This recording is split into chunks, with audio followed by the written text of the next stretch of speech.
कांग्रेस के नैनीताल सीट के लोकसभा प्रत्याशी प्रकाश जोशी आज खटीमा कांग्रेस कार्यालय में पहुंचे, जहां उन्होंने मीडिया से रूबरू होते हुए बताया कि 4 जून को लोकसभा सीटों की मतगणना होनी है। हर विधानसभा क्षेत्र से काउंटिंग एजेंट भेजे जाने हैं। इसको लेकर आज चर्चा होनी है। वहीं भाजपा के 400 पार के मुद्दे पर प्रकाश जोशी बोले कि लोकसभा चुनाव के पहले चरण में ही दिख गया कि भाजपा 400 तो क्या 200 पार नहीं होगी। भाजपा लोकसभा प्रत्याशी अजय भट्ट पर तंज कसते हुए प्रकाश जोशी ने कहा कि जनता ने उनसे पूछा कि आपने 5 साल क्या क्या किया है, तो अजय भट्ट ने कहा कि मुझको माफ कर दीजिए, कम से कम मोदी जी को जिताइए। उन्होंने प्रधानमंत्री नरेंद्र मोदी पर आरोप लगाया कि वह प्रधानमंत्री की पद की गरिमा के विपरीत बोल रहे हैं। वहीं कांग्रेस के मैनिफेस्टो के बारे में पूछने पर प्रकाश जोशी ने बताया कि कांग्रेस ने जो मैनिफेस्टो लिखा है, इंडिया गठबंधन की सरकार आने पर 100% पालन करेगी। भाजपा ने जो अपने मैनिफेस्टो में वर्णन किया था, वह 10 साल में एक भी पूरा नहीं कर पाए।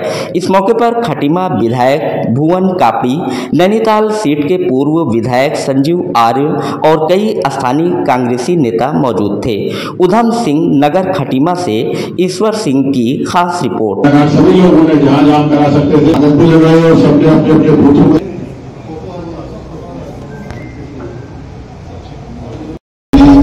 और यहाँ पर उपस्थित खटीमा। देखिए, चुनाव के बाद स्वाभाविक तौर पर 7 तारीख को मतगणना का कार्यक्रम निश्चित है।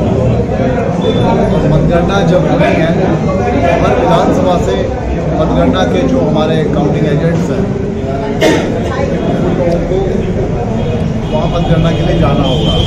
तो हम सब ने तय किया कि जिस विधानसभा से जो मतगणना के हमारे अभिकर्ता वहाँ जाएंगे, उन सबसे यही विधानसभा में आके जो खटीमा के लोग हैं तो उनसे यहाँ आकर मुलाकात करी जाए, उनसे बातचीत की जाए और मतगणना की जो तैयारी है उस तैयारी के संबंध में आगे बढ़ा जाए। वही आ जाएगा मेरे साथ में। अब जानते हैं भाई, हमारे छोटे भाई यहाँ के विधायक हैं और तिवारी जी हमारे साथ में हैं, हमारे पूर्व विधायक, क्षेत्र में सभी लोग जानते हैं उन्हें, और बाकी कांग्रेस के सभी लोग हैं। तो आज मुख्य मुद्दा मतगणना की तैयारी से संबंधित। जोशी जी बात कर 400 तो पहले भी नहीं था, वो सिर्फ एक जुमला था, उनका एक नारा था अपने कार्यकर्ताओं के मनोबल को बनाए रखने के। नारे इससे पहले उन्होंने बहुत जगह लगाए, पश्चिम बंगाल में लगाए तो आधे भी नहीं आ पाए, 200 पार कहा था, 100 भी नहीं पहुँच पाए, कर्नाटक में भी वहाँ भी आधे भी नहीं पहुँचे। तो सिर्फ नारा था। लेकिन जैसे जैसे चुनाव के अलग अलग चरण में आगे बढ़ेंगे, पहला चरण ने पहले ही चरण के मतदान ने यह स्पष्ट कर दिया कि 400 पार छोड़ दीजिए, 200 भी पहुँच जाए तो बहुत बड़ी बात है। और फिर जैसे जैसे मतदान आगे बढ़ रहा है, दूसरा तीसरा चौथा चरण, और स्थिति स्पष्ट होती जा रही है। और विशेष तौर पर नरेंद्र मोदी जी की जो बौखलाहट है, जिस तरह के बयान दे रहे हैं, जिस तरह की भाषा का वो प्रयोग करने लगे हैं, वो अपने आप में ये बताने के लिए काफ़ी है कि वो 200 भी टच नहीं कर रहे। ये तो सच्चाई है। इस चुनाव में मुख्य मुद्दा ही यही था। चुनाव में जनता ने भी और हम सब ने भी, कांग्रेस के कार्यकर्ताओं ने, कांग्रेस के नेताओं ने, जनता ने उनसे यही तो सवाल पूछा कि आप पिछले 5 साल में जवाब दे दीजिए। वो बार बार कहते रहे कि मेरी गलतियों को सजा मोदी जी को मत देना, आप मुझे वोट ना देना चाहें तो ना दें, पर मोदी जी को वोट दे दीजिए। लेकिन जनता भी इस बात पर अड़ी रही कि आप पहले अपने 5 साल का हिसाब दीजिए। आप एक सामान्य सांसद नहीं थे, आप मंत्री भी थे केंद्र में, आपका 2 महत्वपूर्ण विभाग है, 2 महत्वपूर्ण विभागों का हिसाब दीजिए और सांसद होने के 5 साल के हिसाब दीजिए। मैंने तो आपसे कहा ना कि हार देखकर वो बौखला गए। मुझे भी नहीं समझ में आ रहा मैं क्या बोल रहा हूँ, और जो बोल रहे हैं वो बाद में समझ में आ रहा है कि उल्टा पड़ गया।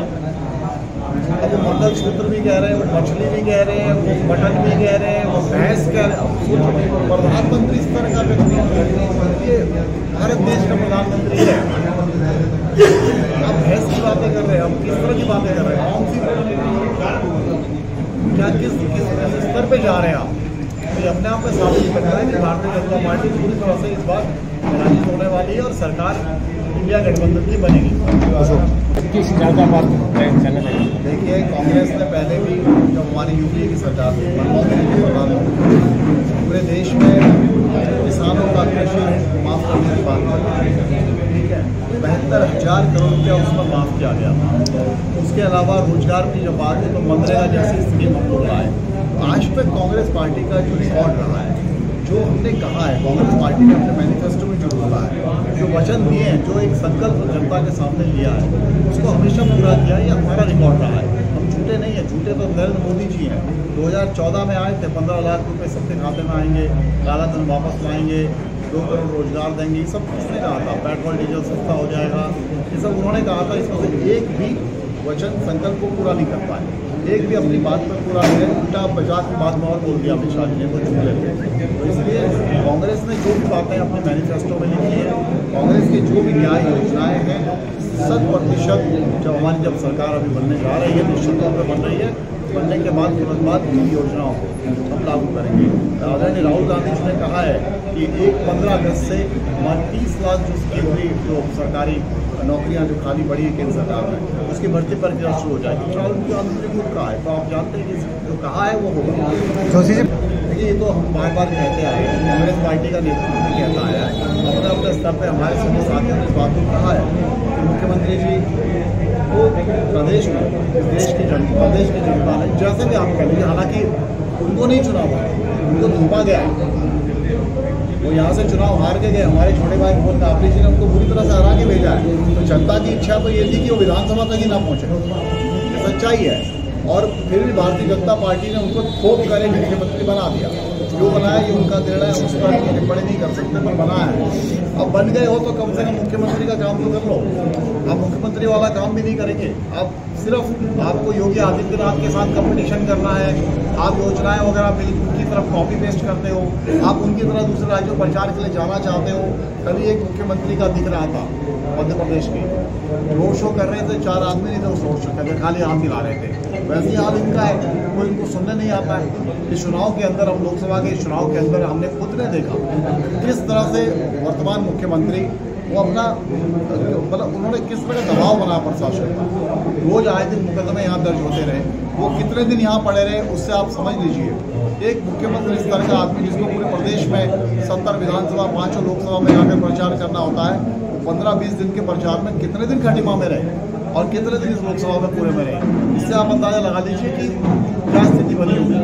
मुख्यमंत्री जी मुख्यमंत्री होने का काम अपना क्रम पूरा नहीं कर रहे, सब जानते हैं। उन्हें आज भी इस बात की बड़ी पीड़ा है कि मोहन काबली भी हमारे छोटे भाई ने उनको क्यों चुनाव हराया, वो पीड़ा से निकल नहीं पा रहे आज। और इस लोकसभा चुनाव में फिर एक बुरी हार झेलेंगे वो, क्योंकि वो भले ही चंपावत शिफ्ट हो गए चुनाव लड़ने के लिए, लेकिन पुरानी कर्मभूमि उनकी रही है। इस हार को अभी एक बार हार झेलेंगे और फिर अगला विधानसभा आएगा तो फिर हारेंगे।